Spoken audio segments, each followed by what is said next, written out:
सनम तेरी कसम मूवी 10 साल के बाद जब यह मूवी कमबैक होती है तो मात्र 3 दिनों के अंदर 15 करोड़ से भी ज्यादा की कमाई करती है।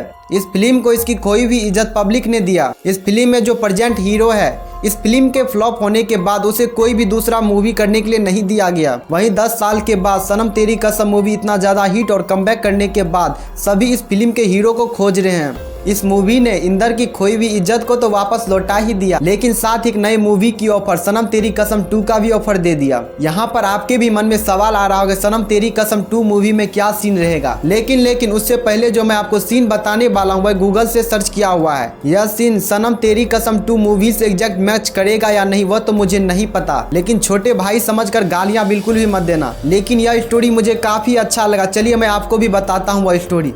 एक अंधेरी और एक तूफानी रात थी। एक कब्रिस्तान में एक रहस्यमयी आदमी कांपते हाथों में एक चिट्ठी पकड़े हुए कब्र की ओर बढ़ रहा था। उसकी आंखों में दर्द साफ दिख रहा था। वहीं पर इंदर अपने हाथों में शायरों की डायरी पढ़ते हुए, जिसमें लिखा था कुछ कहानियां सिर्फ एक बार नहीं लिखी जाती, कुछ मोहब्बतें एक दफा नहीं मिटती, जो प्यार मौत को भी ना तोड़ पाए क्या उसका अगला जन्म हो सकता है। वह धीरे से चिट्ठी को कब्र पर रखता और अचानक कब्र के नीचे से एक हाथ निकलकर उसकी कलाई को पकड़ लेता है। तेज बिजली चमकती है और फिर 5 साल पहले वही बारिश वाली रात शाहरुख हीरोइन एक सुनसान गली में भाग रही थी। उसकी शादी की ड्रेस खून से लथपथ थी।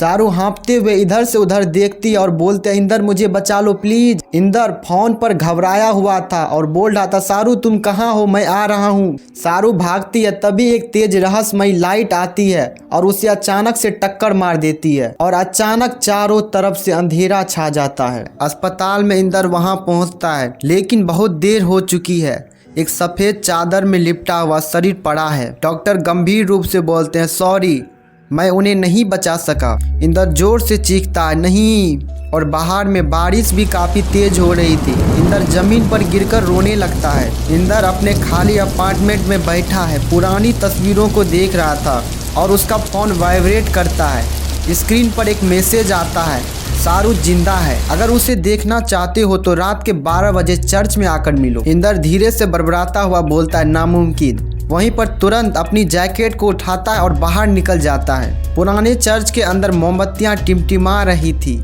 इंदर भारी से दरवाजे को धक्का देता है। अंदर में एक परछाई खड़ी है, सिर पर घूंघट डाले हुए। इंदर धीरे से बोलता है शाहरुख। वही रहस्यमयी शख्स शाहरुख की आवाज में बोलता है इंदर तुम आ गए। वह धीरे धीरे आगे बढ़ती है। इंदर घूंघट को हटाता है।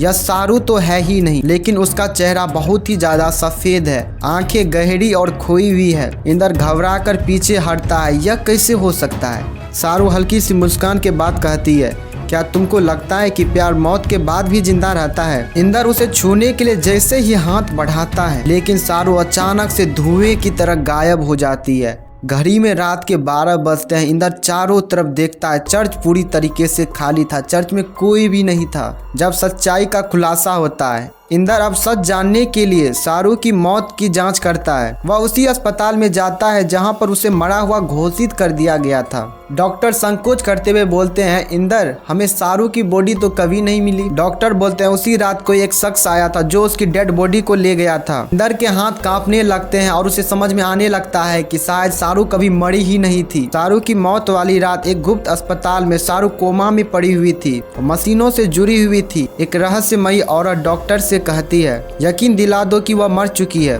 कोई भी शाहरुख को ढूंढ ना सके। वहीं पर इंदर उसकी जांच के लिए गुप्त हवेली में पहुंचता है, जहां पर अंदर दाखिल होता है और देखता है कि शाहरुख जिंदा है। वह बेहोश अस्पताल के बेड पर पड़ी हुई है। इंदर धीरे से आंखों में आंसू लिए शाहरुख।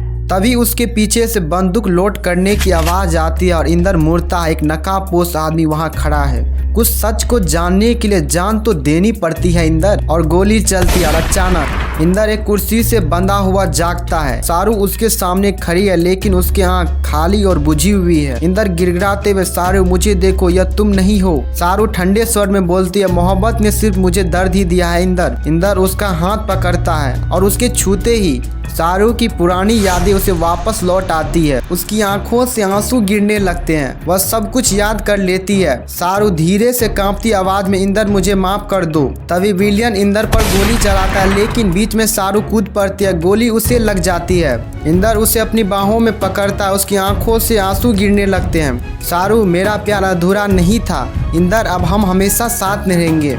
उसके साथ ही अब बोलते ही उसकी मौत हो जाती है। तो दोस्तों, वैसे आपको यह स्टोरी कैसा लगा? या मैंने गूगल पर पढ़ा था, अब यह रियल है या फेक मुझे तो नहीं पता। खैर जो भी हो, यह स्टोरी लेकिन बड़ा ही इंगेजिंग था।